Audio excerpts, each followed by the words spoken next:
It's the 1940s at Creedmoor Psychiatric Hospital, a vast mental asylum. These patients are suffering from mental illness, a topic which is severely misunderstood. As a result, one common technique applied to these patients is the lobotomy, which involves severing nerves in their brain. The result is like turning a light out in someone's mind, often leaving them a shell of their former selves in a zombie-like state. It is here at Creedmoor Psychiatric Hospital that we meet our story's protagonist, the Sackler family. The family that would go on to create a $14 billion drug empire and play the leading role in starting the opioid crisis. But way before all of that, back in the 1940s, 3 brothers from the Sackler family were working at Creedmoor. They spent much of their time administering another brutal treatment, electroshock therapy. This involved tying a patient down and sending an electric current through their brain. It often left patients deeply traumatized. After administering this procedure thousands of times, the Sackler brothers became convinced there must be a better way. They believed mental disorders were caused by problems with someone's brain chemistry. And if it was a chemical problem, there must be a chemical solution. In other words, there could be a pill to fix any mental issue. Based on this, the 3 Sackler brothers bought a small pharmaceutical company named Purdue, and the 2 younger brothers began working on the business. Meanwhile, the eldest brother, Arthur Sackler, went on an audacious side quest. Arthur bought a medical advertising company and pioneered some shady but revolutionary ideas on how to sell drugs. He hired doctors and used them as salesmen to pitch products to other doctors. He also paid a division head at the FDA to promote his drugs. And he even created ads listing medical professionals that had recommended a certain drug, but in reality, they weren't even real people. He just made them up. Basically, Arthur Sackler crossed all kinds of ethical lines to sell his pharmaceuticals, and in some cases, committed outright fraud. But in doing so, he became extremely wealthy. However, Arthur's biggest breakthrough was expanding the market for addictive tranquilizers. Using various shady techniques, he convinced doctors and patients that they needed Valium and Librium for everyday anxiety. Unsurprisingly, widespread abuse and addiction soon followed. But when questioned about the growing problem of addiction, Arthur Sackler had a chilling response. He said, "The drug is not the problem. Reckless patients are the problem." Arthur died before the modern-day opioid crisis started, but he created the environment in which it could happen. And with Arthur gone, new members of the Sackler family would take over the company, and they would look for new products to grow their fortune further. And this is where things start to get much more disturbing.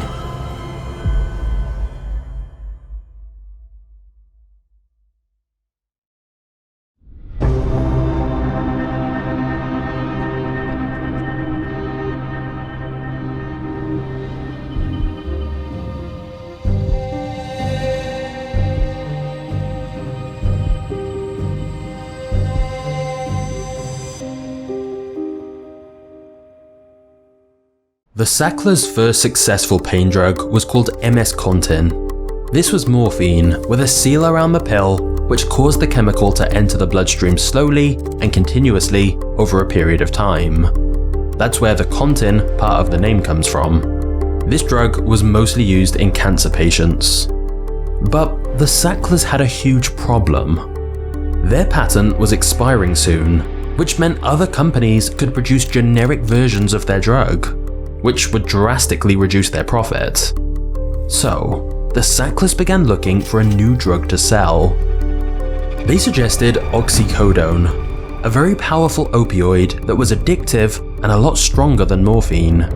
But they said, what if we use the same Contin system we created for morphine, so instead of someone getting a big dose of oxycodone, it'll slowly go into the bloodstream over 12 hours. They would call it OxyContin, and it had a similar effect to heroin.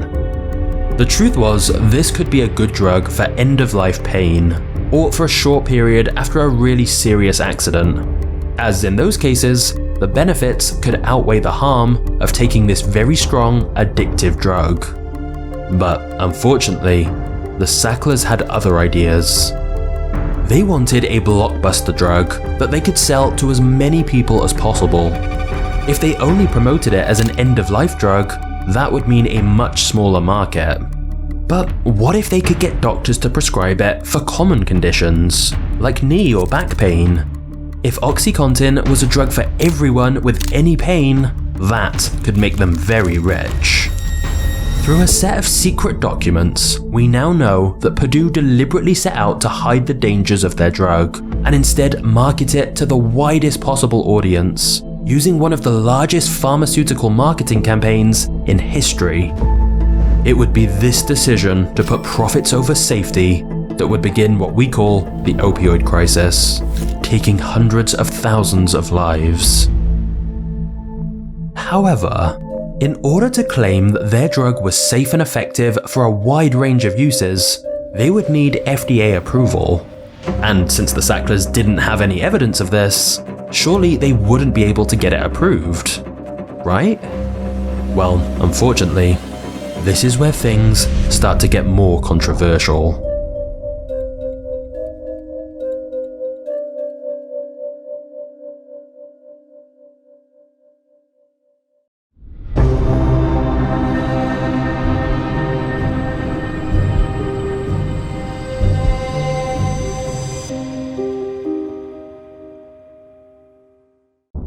Purdue Pharma achieved something very unusual.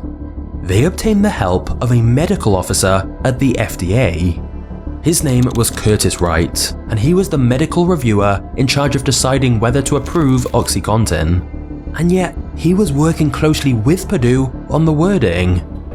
At one point, Purdue executives camped out for 3 days in a rented room near Curtis's office, and together they helped draft the FDA review of OxyContin in a way that Curtis promised would be approved. Rather than being an impartial regulator, it was like he was working for Purdue. It was unprecedented for an FDA official and a drug company to have this much contact, and to have a drug company literally help draft a review of their own application. That should never have happened. But not only did the FDA approve OxyContin, they allowed Purdue to claim it was not very addictive or prone to abuse. Purdue never did any actual studies on its addictiveness. They simply said because of the coating on the pill to release it slowly into the bloodstream, that would prevent addiction. As a result, on the package insert for OxyContin, they added a curious line of text. Delayed absorption is believed to reduce the abuse liability of the drug. This did not sound very scientific. It's believed by who? And based on what evidence? It was very vague, and there had never been a label like this before. But Curtis Wright from the FDA approved it, and this would become Purdue's greatest marketing tool. You see, doctors had always been very careful in prescribing opioids as their addictiveness is well established. But Purdue would use this label to tell doctors that OxyContin is basically non-addictive. The sales reps would say, "It's right here on the packaging, and the FDA approved it." And this would be the catalyst for doctors prescribing this drug so much more. But here's where this gets fascinating. Curtis Wright soon left the FDA, and in just over a year, he got a new job, working for Purdue Pharma for more than $370,000 per year. So to summarize, the FDA granted Purdue an extremely unusual label, which turned out to be a lie. That label helped make the company billions, and the man who approved it went to work for that company. And sadly, things were about to get much worse.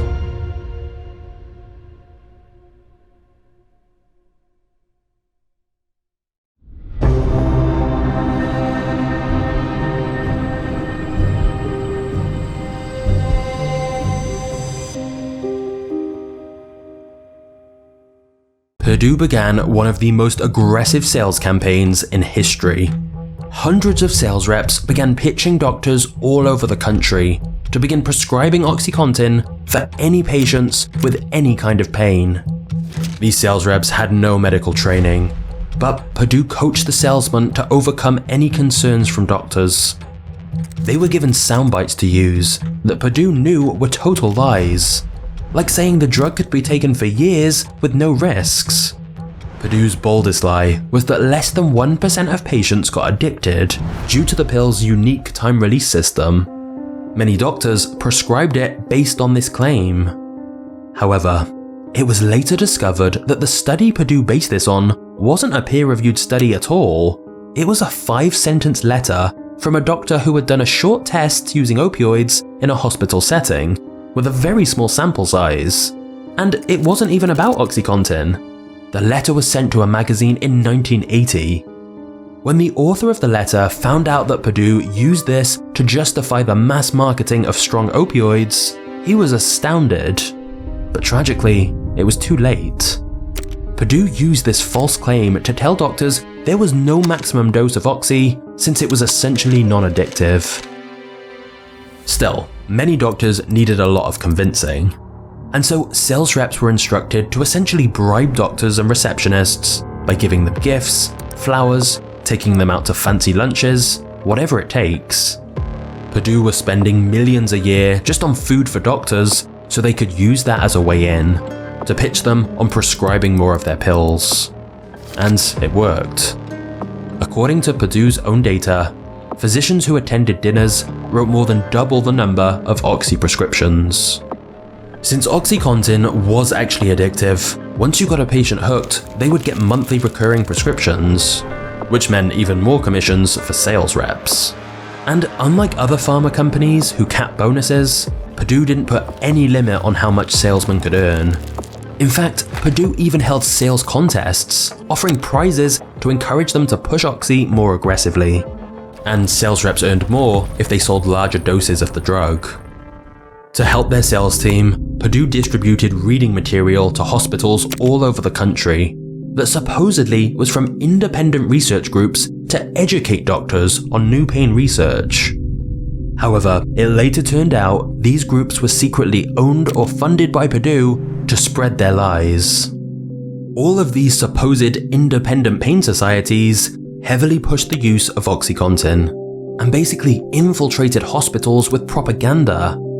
This meant that the doctor's main source of information about the drug wasn't from impartial research like they thought. It was from companies secretly owned by Purdue. It wasn't education, it was a sales tool.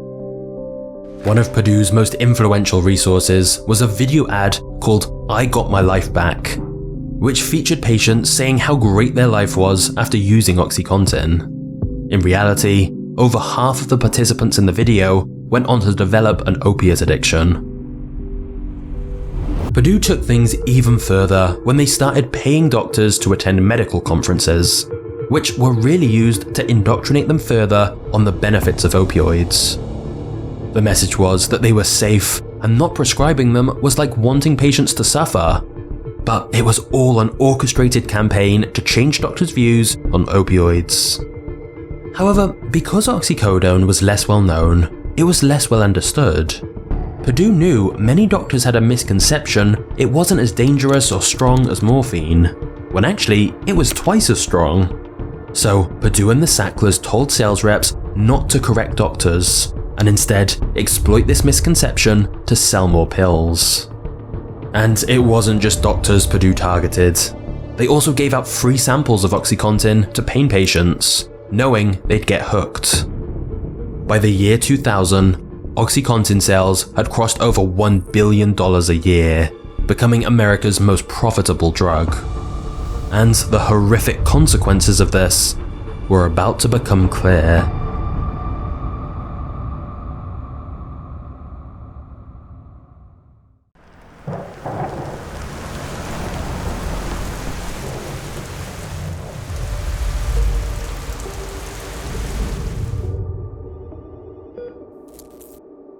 Sales reps started reporting back to Purdue that they were hearing concerns from doctors.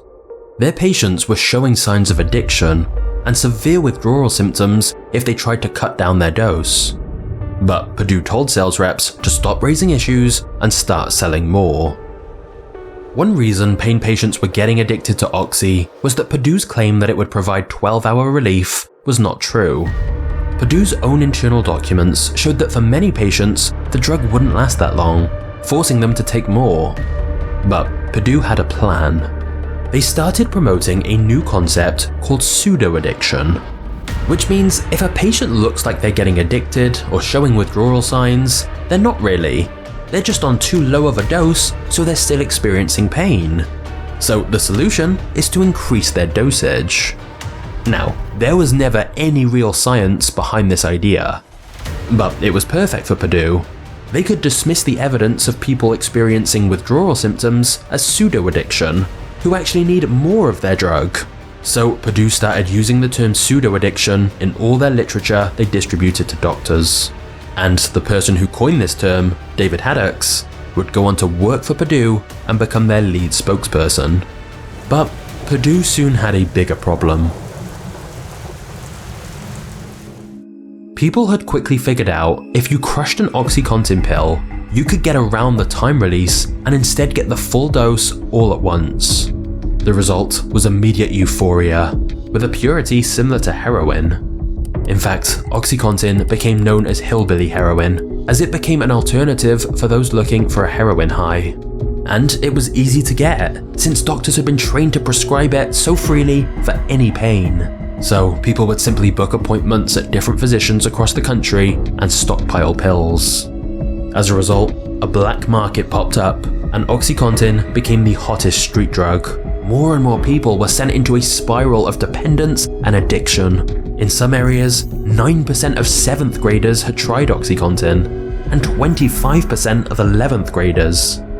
The ease at which OxyContin was available and how easy it was to abuse also directly caused a rise in crime.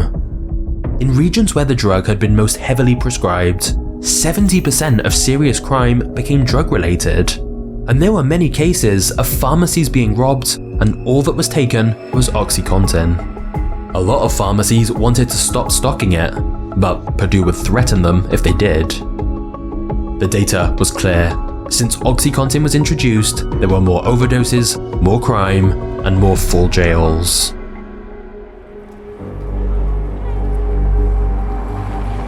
Purdue pretended they had no idea the drug was being abused, but internal emails later revealed that all of the top Purdue executives and the Sacklers were very well aware their drug was widely and easily abused. In fact, they specifically told staff to delete all mentions of addiction from their communication because they wanted to hide any trace of their knowledge.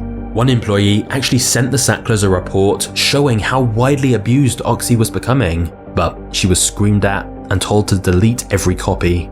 Instead, their plan was to blame the people getting hooked on their drug. Richard Sackler, who was president of Purdue, said in an email, "We have to hammer on the abusers in every way possible. They're the culprit and the problem. They are reckless criminals." He called them the scum of the earth. So his plan was to portray Purdue as the victim in all of this and put all the blame on the people getting addicted. The issue with this plan was many of the people becoming addicted were legitimate pain patients who'd been using the drug exactly as prescribed. They'd take Oxy, but then develop a tolerance and need a higher dose. And Purdue kept telling doctors it was safe to just keep increasing the dose, even though the evidence clearly showed otherwise. Seeing the damage that was unfolding, this was the moment Purdue could have put a halt to everything, but instead, they doubled down. They launched a new pill with an even larger dosage, 160 milligrams, and continued using the same fraudulent sales techniques to push it. One lower-level Purdue employee raised concerns, saying, "They're killing themselves with 80 milligrams. Why would we come out with a 160 pill?" The answer, once again, was greed. The truth was that the higher the dose, the more money the Sacklers made.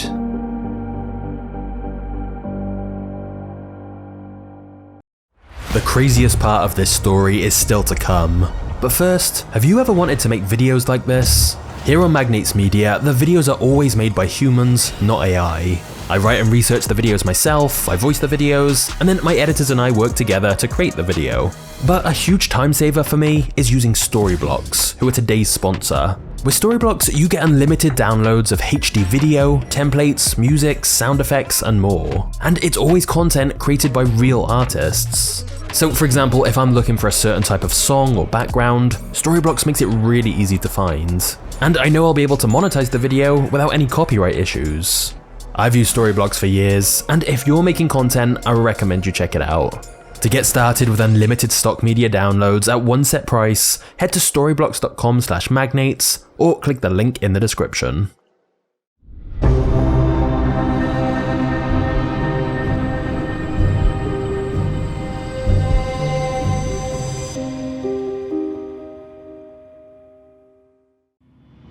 Purdue and the Sacklers were making so much money from OxyContin, they could easily afford to silence their critics and buy off the people supposed to be regulating them. For years, Purdue paid off politicians with big campaign donations, and several other officials later went to work for Purdue for huge salaries. But by 2007, the United States was in the midst of an opioid crisis. So many lives were being lost, and the CDC estimated the opioid crisis was costing the US economy $80 billion a year. So more and more people were talking about the issue. Eventually, Purdue began to come under more scrutiny, and this was largely thanks to a small group of government officials who refused to be bought off and spent years mounting a case against Purdue, showing all of the insane and manipulative tactics they had used. The evidence was overwhelming. There were graphs Purdue had manipulated to make their drug look safer than it was. There were videos of them coaching sales reps how to lie to doctors. There were doctors they'd paid off to do ads for them, but not disclose that it was an ad. And so many more cases of bribery and lies. So later in 2007, Purdue Pharma was taken to trial. Even though Purdue was a private company owned by the Sacklers, the family did not attend the trial. However, several families who had been torn apart by OxyContin did. One mother said to Purdue, "You created this drug, you pushed it, you lied about it, you killed my son and so many others, and continue to do so as I speak." In the end, Purdue was convicted for misrepresenting the risk of OxyContin. They would pay $600 million in fines and admit that for years they had fraudulently marketed Oxy and deliberately hidden the drug's addiction and abuse potential, even though Purdue had known the dangers all along. 3 top executives from Purdue would also plead guilty to misdemeanors. But here's the problem. Even though $600 million is a lot, that very same year, OxyContin made $3 billion. Internally at the company, the $600 million fine was viewed more like a speeding ticket. Not just that, the executives who'd pled guilty got no jail time, and after the trial, they got back onto Purdue's private jet and received financial bonuses from the Sacklers for the pain they'd suffered. And worse still, right after the trial, Purdue just doubled down on selling the drug even more. They didn't change their aggressive sales tactics like they promised. Instead, the Sacklers voted to expand their sales force by 100 more sales reps, and would go on to make many billions of dollars more from the drug. The Sacklers also voted to pay themselves hundreds of millions of dollars of dividends from the company. So even though the trial was painted as a success by the government, true justice hadn't been done. Nothing had really changed. And anyone who was paying close attention would realize an even bigger problem was just beginning.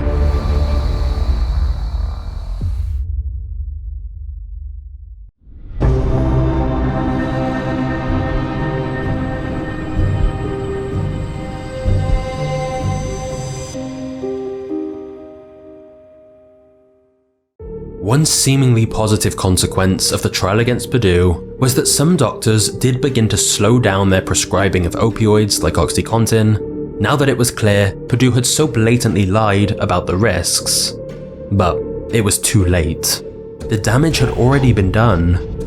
Millions of people had already got hooked on prescription drugs, and now that Oxy was getting harder to obtain, they found themselves turning to drugs like heroin and fentanyl instead. by suddenly shutting off people's supply once they were already addicted, they were forced to turn to the black market to escape the horrendous withdrawal symptoms. OxyContin had become the gateway to illegal drugs. In fact, Oxy had been nicknamed the heroin pill, so it only made sense that once people couldn't get Oxy prescriptions anymore, they would transition to heroin, which was cheaper. According to the American Society of Addiction Medicine, 4 out of 5 people who started using heroin around this time did so after initially starting with prescription opioids like OxyContin. Drug overdoses began to spike rapidly. Hundreds of thousands of people were dying. Purdue had done a great job of getting people on opioids, but they had no plan to get them off.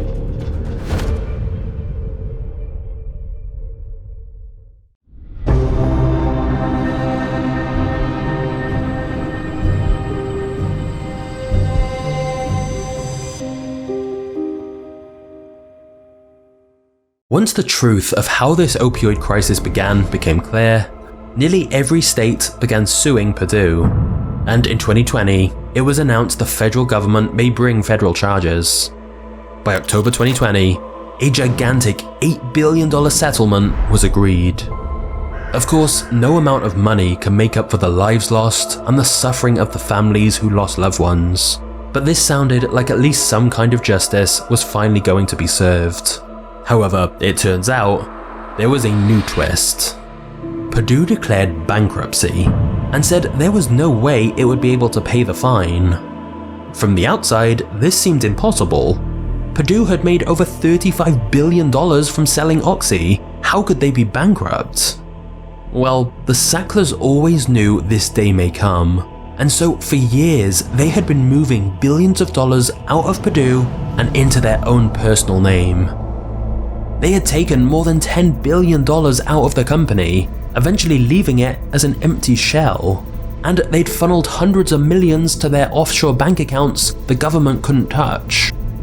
So, bizarrely, they said the only way Purdue would be able to pay the fines for the damage OxyContin had caused would be to sell more OxyContin. Of course, this was all quite absurd. The Sacklers were saying that the company bank accounts were empty, so it couldn't pay the $8 billion fine. Meanwhile, the Sacklers who owned the company were one of the richest families in America, and they'd got that money from taking it out of the company over the past decade. But technically the lawsuits were against Purdue Pharma, not the Sacklers. One person involved in the case pointed out how unfair this was. They said, when your illegal marketing campaign causes a national crisis, you should not get to keep most of the money. But whether or not it was fair, the whole idea of having a corporation is that it's a separate legal entity from the individuals running it, and so they have limited liability. However, there are some exceptions, and it soon became clear to the Sacklers that if they didn't strike some kind of deal, they would face endless more lawsuits against themselves personally. So, the Sacklers negotiated a deal where they would pay around $6 billion as long as they could get full immunity so nobody could sue them again in future. This was highly unusual, and the Department of Justice appealed it. So at the time of this video, it's still unclear exactly how much the Sacklers will pay. Either way, it looks like they will walk away still very wealthy. And despite owning Purdue and being aware of what was happening, the Sacklers still refused to admit any personal responsibility, even though their company pled guilty to felony charges. One of the Sacklers even claimed, "I have yet to see anything illegal or even immoral that this company has done." She then went on to complain how unfair it was that the lives of her children were being ruined because of all the bad press surrounding the Sackler family.